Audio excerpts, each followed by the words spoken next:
remember watching the cartoon Aladdin as a kid and always wondering why they called this thing a lamp. Got a little older and I realized it's because it is a lamp. These are oil burning lamps. Specifically, they were made to burn olive oil. Now, I bought one a couple years ago when I got into winter camping real heavy. I bought a canvas tent and I had a little rule in my tent. Nobody was allowed to use electric lights in there. So that meant everything we were doing in there was kerosene lanterns or lamps. So that's what I wanted to share with you guys today. Because over the 2 years, I've learned an awful lot about burning this thing and what you can and can't burn in it and what you should use as a wick. Let me share all that with you.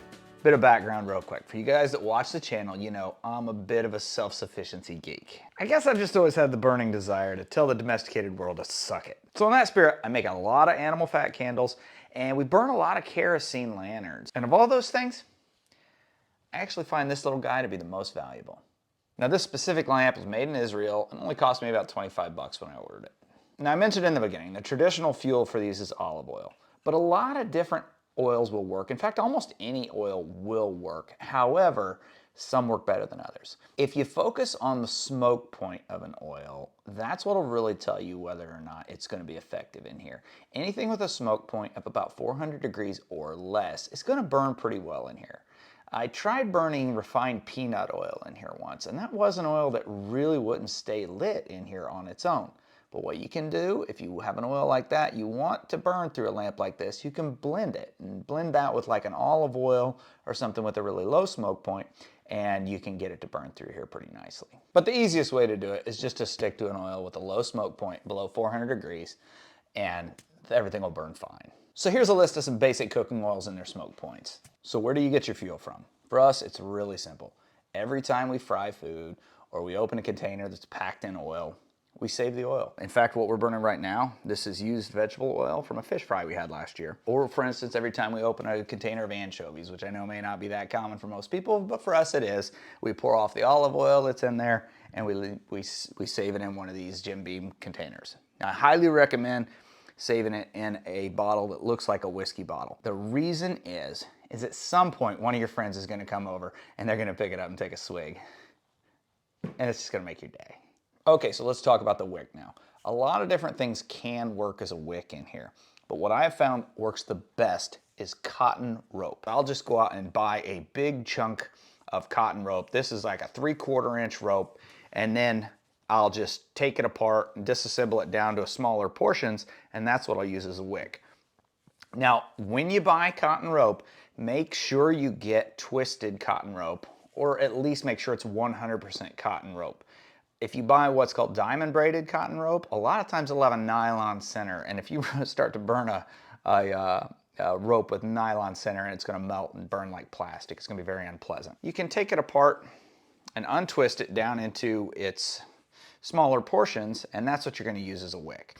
You want it to be very tight in this opening. It's actually a very large opening in here, and if you have little spots where air and things can pass through, it's not going to burn very well. So you want it to be packed really tightly in there, and I find 1/3 of the 3/4 inch rope actually works pretty well. It's packed really tightly in there when you push it in, and it allows you to trim the wick and pull the wick out as you burn to keep it burning really nicely. This rope works for wicks for other things too, like my tiki torches out back, and I use it in my animal fat candles. So 3 or 4 feet of this rope will give you enough wicks for a lifetime. So for the length of the wick, you want it to be about 1.5 times the length of the burner. So just take your wick, figure about half as much again. That's a pretty healthy wick size, and that'll generally last me, as often as I burn this, that'll last me about a year. Now for best performance, you are gonna need to trim your wick every time you light this thing. And so what you're gonna wanna do, I probably should have blown that out earlier. You can use a pair of scissors for it, but what I find works best is to just grab it, pull it out that teeny tiny bit, give it a twist, and you're good to go. You do have to wash your hands with this method, so there's cleaner ways of doing this, but as most of my friends know, I'm a bit of a Neanderthal. Poof, voila. That's magic for a good job. There are some fuels I've tried in this over the years that do not work. One is kerosene. So kerosene burns way too aggressively in here, and it actually puts off a lot of soot. Rendered animal fats or tallow, they tend, especially if they have a high melting point, meaning they're solid at room temperature, you can get them to burn in here if you liquefy them before you pour them in. But as soon as it goes out and the whole thing cools off, that tallow is going to turn solid in here, and you're not going to be able to reheat this whole burner to turn it to liquid again, so they're never going to burn back out. And if you do that, you want to try it, it's okay. It's easy to clean out. You can actually throw this whole thing in a pot of boiling water, or just pour some soapy hot water through it. There is an exception to that. Bacon grease. Bacon grease has a low enough melting point that I've actually been able to have pretty good success burning bacon grease in this burner.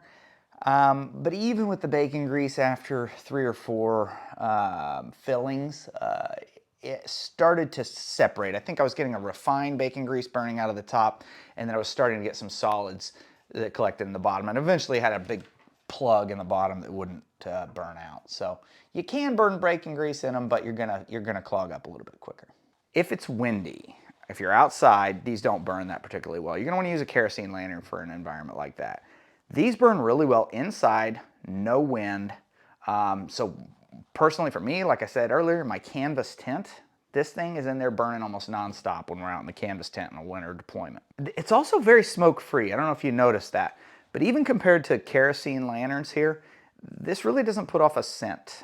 I have almost 0 scent that comes off of it, so it's very comfortable burning it inside. When you burn a candle, especially a homemade candle, you always run the risk that the surface temperature of your fuel might reach its flash point, in which case the entire surface of the wax or the fat will start burning without the wick. And that can, it's a fire hazard. A lot of people burn their houses down that way. In fact, I've had store-bought paraffin wax candles that have done that before. The other thing you run into with a regular candle is sometimes when the fuel's all burned down to the bottom, and the wick starts to burn right near the glass, it cracks the glass, and then the fuel leaks out onto the table with a burning wick. A good reason to always have your candles on a safe surface, but you run none of those risks when you're burning in one of these oil burners. Okay, so your combustion is over here, your fuel source is primarily loaded down here. So you really don't run much of a risk at all of this heat overheating this container. One cool thing about these that helps them burn so well is as the oil starts to progress down this neck, the neck will be hotter and hotter and hotter, preheating the oil. And that's one of the reasons you can get such a clean burn. And these will burn cleaner once they burn for about 4 or 5 minutes because of that preheating oil. Another reason these are so useful in an actual emergency situation, you're very likely to have something to use as a fuel source in one of these, even if it's in a pinch. You're probably gonna have some vegetable oil or olive oil laying around. Whereas you may have depleted a candle supply a long time ago or really quickly. And using this thing all winter long, as much oil as we burn through it, we put some BTUs back into the house that would have just been thrown out as a used cooking oil otherwise.